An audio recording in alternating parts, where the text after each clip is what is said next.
Uma outra coisa que eu queria falar pra vocês, gente, que é uma coisa um pouco mais do universo da infância e da adolescência, que eu acho que fica também no escopo do pediatra. A observação se essa criança está desenvolvendo, né? Esse verdade. é um forte indício também de transtorno alimentar.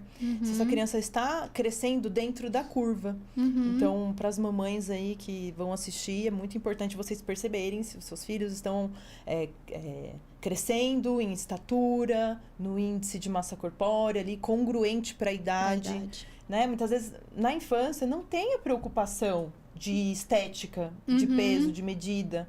Então, às vezes, é uma aversão a algum alimento, uma restrição, uma dificuldade de experimentar texturas, sabores, cheiros diferentes. E pode, sim, desencadear um transtorno alimentar a partir disso. Então, esse é um outro indício, um fator da infância que vale a pena relembrar, né? Sim, muito importante. E aí, a Nath fez o alerta para os pediatras e eu também faço aqui para as nutris materno-infantil, né? Porque também acompanham as curvas, então acho que é legal ficar atento com isso. Bom, gente, acho que temos um super episódio, né? Nossa, se deixasse a gente falava mais ainda. Porque tem muita coisa para falar. Sim. E aqui no podcast tem um quadro que eu chamo de reflexão para viagem. Não, reflexão para viagem é outra coisa, mas a gente não vai ter hoje. É dica aleatória para viagem. Então, eu queria pedir para vocês indicação de vocês aí, de o que vocês sugerem para os ouvintes. Pode ser, essa dica aleatória, ela é bem assim, pode ter a ver com o tema, pode não ter a ver com o tema. O que vocês acham que pode ser legal para as pessoas que estão ouvindo a gente? Pode ser livro, filme, série, enfim, o que vocês quiserem. Vamos lá. Bom, gente, a minha dica eu pensei, assim, algo divertido para vocês. Então, tem 3 filmes que eu acho que retratam legal alguns transtornos alimentares, né? E são filmes premiados, então vale a pena vocês assistirem. Um deles é o Cisne Negro. O filme do Cisne Negro traz um pouco a história de uma menina, que eu esqueci o nome dela, é Nina alguma coisa, que é bailarina. Sim. E que tem ali como um fator de risco esse rigor muito grande, né, do balé. Dá pra perceber que ela tem traços de personalidade bem obsessivos, rigorosos, perfeccionista. E a mãe dela também carregando toda uma bagagem de vida, porque a mãe também foi bailarina. Então, eu não vou dar spoiler mais. É uma história muito interessante que mostra um pouco pra gente sobre esses fatores de risco pro transtorno alimentar e o transtorno também, né? Sim. Junto com comorbidades psiquiátricas. Importantes. Então, super legal esse filme. Bom, tem um outro filme que é O Mínimo para Viver. Esse já é um filme bem objetivo, assim, que fala sobre anorexia. Tem outros transtornos alimentares que também aparecem, mas mostra um pouco a rotina do tratamento, em que situações que muitas vezes é necessário uma internação psiquiátrica para renutrição. E o que tem por trás do transtorno, as relações familiares também. É bem interessante esse filme, bem emocionante. E por último, gente, um filme que é fantástico, premiadíssimo, recebeu o Oscar, é A Baleia.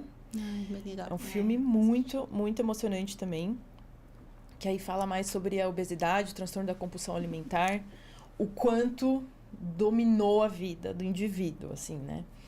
O que está por trás desse transtorno, as questões emocionais, de dinâmica familiar da vida dessa pessoa também. Então, acho que vale muito a pena. Não vou dar spoiler também. Assistam, esses 3 filmes valem muito a pena. Muito a pena, são bem legais. Edi, suas eu trouxe dicas. A minha colinha aqui para apresentar a dica aqui para vocês, né? Eu gosto muito de poesia legal. E, né, eu acho que todos nós é importante achar uma forma, né, de expressar suas emoções, as suas feridas emocionais e eu gosto muito dessa autora, Amanda Lovelace, né?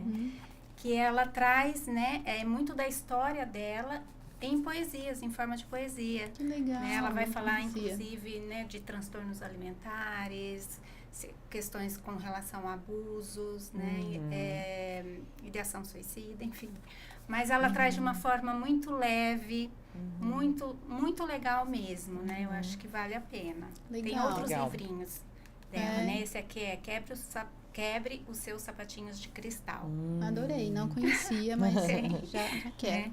Também algo, eu pensei nesse, né, aqui da Brené Brown, que ela trabalha bastante com a vulnerabilidade Sim, maravilhosa. humana, né? E ela vai falar aqui nesse livro, tem o livro dela, como que é do imperfeito? Coragem para ser imperfeito. Coragem para ser imperfeito, né? E tem outros. E esse aqui é um que eu acho que vale muito a pena, que é eu achava que isso só acontecia comigo. Como combater a cultura da vergonha e recuperar o poder e a coragem. Legal. Né? Então, a gente sabe o quanto a vergonha permeia o comportamento alimentar, Sim, né? Compulsão alimentar, o comer escondido, o quanto a gente vê nos pacientes um sofrimento, guardar as 7 chaves, né?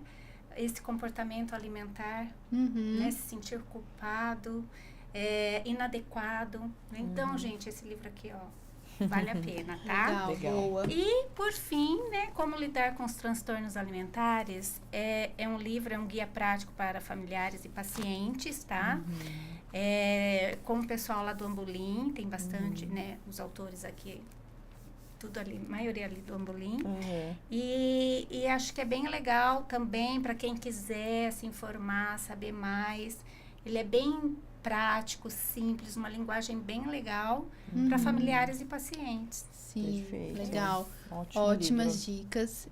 Esse livro ali, ele é bem legal para familiares, né? Como a gente falou, ele foi escrito para familiares e pacientes, então é uma linguagem bem interessante. Ótimas dicas. E eu nem ia dar nenhuma dica, porque, enfim, já temos ótimas dicas aqui, mas eu pensei agora, quando a Nath falou de algo divertido, e eu lembrei do canal do YouTube da Diana Garbin, né? Que é o canal Eu Vejo. Que ele é muito interessante, porque ele tem entrevistas com especialistas, tem pessoas contando a história, e eu gosto muito dele, inclusive eu uso muitos vídeos até para enviar para os pacientes, para ajudar a gente a questionar mesmo essa cultura da dieta, mentalidade de dieta, terrorismo nutricional. Então Legal, uma bem fonte legal. confiável, né? Confiável, exatamente. A Daiane própria mesmo, ela chegou a desenvolver um transtorno alimentar, né?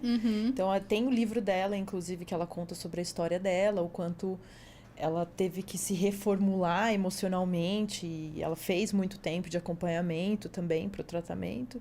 E eu acho que ela tem muita propriedade para falar, ela traz convidados de peso, assim, que Sim. é uma fonte de informação segura aí, porque infelizmente a gente tem fontes e fontes, né? Exatamente. Então, esse é uma fonte segura. Legal. Bom, pessoal, é isso. Agradeço vocês novamente. Vocês querem falar mais alguma coisa? Uma palavrinha final? Já falaram tudo? Né, que eu acho que o tratamento é possível, né? A gente está falando em recuperação, esperança. Então, é muito possível a desidentificação com o transtorno alimentar, né? Eu trago uma analogia como furacão, né? O TA, ele aparece como um furacão, né? Então, todo aquele vento, todo aquele caos, mas com o tratamento é possível, inicialmente, você se colocar um pouco mais no olho do furacão, onde você consegue observar sem, né, ser sugado, né, por aquele vento. E depois, aos pouquinhos, com o suporte, né, dos profissionais, o apoio familiar e tudo mais, esse furacão perder potência, né? Então, é a minha mensagem. Legal. Bom, a minha mensagem que eu posso deixar, eu acho que não deixando de trazer os aspectos da medicina, da ciência, né? É que, assim, conforme eu fui estudando e entendendo o comportamento alimentar, eu pude entender, assim, que a alimentação tem um impacto absolutamente importante na vida do indivíduo, né? Não importa a cultura, não importa o local onde essa pessoa mora, a etnia, o quanto essa pessoa tem de disponibilidade financeira, simplesmente, assim, para todas as pessoas, o comportamento alimentar era muito impactante, né? Sim. Desde a infância, desde a amamentação, desde a gestação, inclusive, né? Então, a alimentação fornece toda a energia necessária para o nosso desenvolvimento cognitivo, físico, envolve regulação metabólica, a construção querendo ou não, das nossas emoções, né? Da nossa cultura. Então, eu entendo, assim, que envolve até, inclusive, a própria socialização, né, gente? Porque a gente, muitas vezes, não come sozinho, tá? Sim. Com a família, aprende hábitos, tem muitas sensações de prazer, sabe? Então, eu entendi que, gente, vocês não vão se arrepender em olhar e cuidar da alimentação, né? Não tem contraindicação cuidado de um transtorno alimentar. A gente nunca vai tá atrapalhando uma pessoa, né? Não precisamos nem falar de transtorno alimentar necessariamente, mas de uma renutrição para pessoas que não estão desnecessariamente desenvolvendo um transtorno alimentar, mas pessoas que precisam melhorar a relação com a comida porque têm um comer transtornado. Então, a gente tem um espectro muito grande de sintomas e, com certeza, vale muito a pena olhar para isso e vocês não vão se arrepender de consumir esse conteúdo. Sim, como eu costumo falar, se tudo der certo, a gente vai comer até o último dia de vida. Se tudo der certo. Nossa Senhora. E a gente espera que, assim, seja por muito, muito tempo, né? Então, qual que é a relação que a gente quer nutrir com essa coisa que vai acompanhar a gente até o finalzinho, né? Então, não tem como a gente pensar em vida sem levar com a gente o nosso corpo e sem levar com a gente a comida. Então, qual que é a relação? O que a gente está querendo levar com a gente aí por todo esse tempo, né? E aí eu quero só reforçar que transtorno alimentar é realmente uma doença séria. Se você que me escuta, você se identificou com alguma coisa que a gente falou, ou conhece alguém, ou alguém perto de você está em sofrimento, procure ajuda. Você não precisa passar por isso sozinho. Confie em mim. O tratamento pode ser muitas vezes assustador, mas é muito, muito melhor a gente ter alguém para dar a mão ali pra gente, para passar pelos momentos difíceis, né? Então, procurem a ajuda de um profissional especializado. Na descrição do episódio, eu vou deixar os nossos contatos, as nossas redes sociais, a gente está à disposição, então chamem a gente, conversem com a gente, tá bom? E para você que nos escutou até aqui, curta, me dê 5 estrelas no Spotify, tá? Eu tenho certeza, olha só, vê se a gente não tá merecendo, ainda mais hoje eu aqui com essa estrutura toda chique. Comente, tem um espaço aqui embaixo para comentar, compartilhe, faça essa mensagem, tudo que a gente conversou aqui, esse conteúdo chegar em mais pessoas, tá? Muito obrigada por ter ouvido tudo.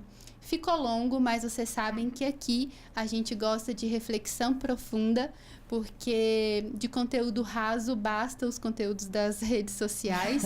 Então a gente aqui gosta realmente de bater papo e conversa longa. Beijo pra você e até breve. Boa.